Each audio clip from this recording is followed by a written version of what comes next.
So last week it was really practicing what I preach around meeting kids on the playground, and it was a success. It was a great opportunity to go make new friends, reconnect with old friends, and also help make some connections to further my business goals.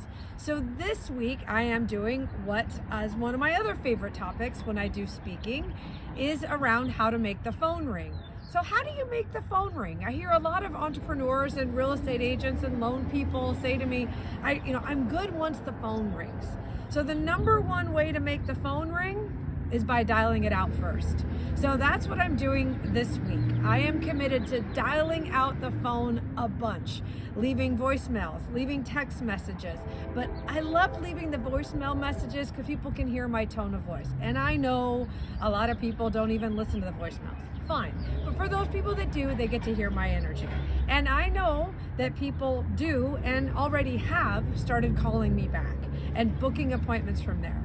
The fastest way to make the phone ring is by dialing it out first.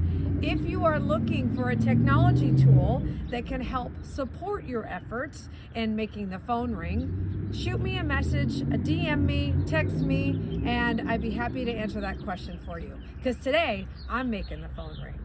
Make it a great day.